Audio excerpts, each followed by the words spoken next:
Bonjour à tous, c'est Brian Idossou, fondateur de richebourse.com. Vous vous êtes déjà peut-être demandé pourquoi les cours des actions fluctuent en bourse. Tantôt, le cours d'une action est à 1000 francs, après on le retrouve à 1200 francs, puis à 900 francs, etc. Qu'est-ce qui fait varier à la hausse ou à la baisse les cours des actions? C'est ce que nous allons voir ensemble aujourd'hui. Merci de vous abonner à cette chaîne pour ne pas rater nos prochaines vidéos sur la bourse. Bien, c'est parti. Les cours des actions fluctuent à la hausse ou à la baisse en fonction de l'offre et de la demande.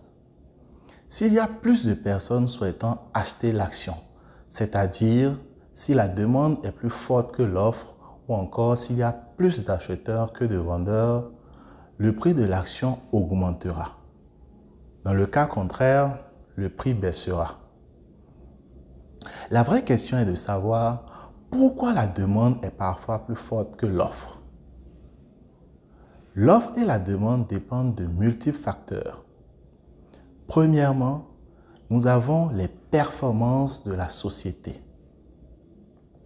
Lorsque la société réalise des performances financières supérieures aux attentes du marché, le cours a tendance à augmenter.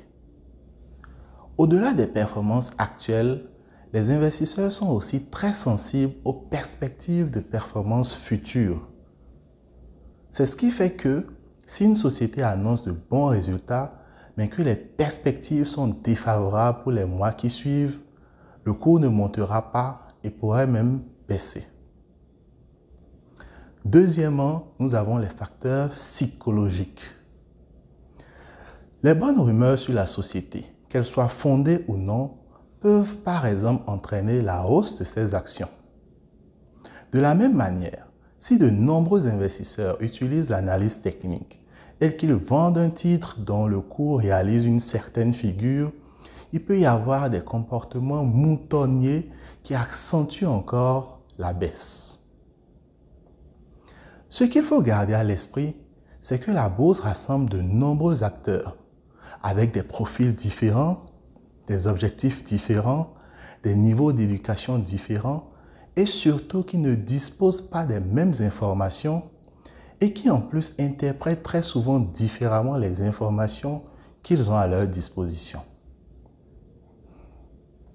Tous ces facteurs et cette diversité d'acteurs font qu'il est difficile d'anticiper les fluctuations à court terme des cours des actions. Et vous, connaissez-vous d'autres facteurs qui font varier les cours des actions? Nous attendons vos réponses dans les commentaires. N'oubliez pas d'aimer et de partager la vidéo.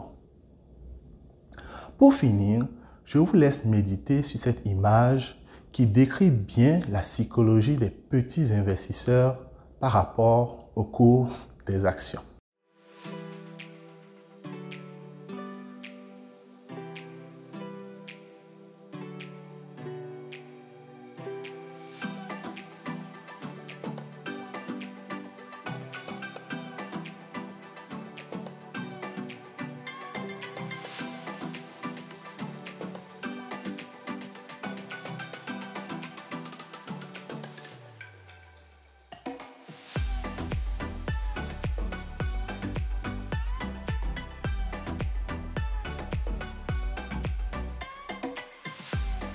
Merci et à la prochaine.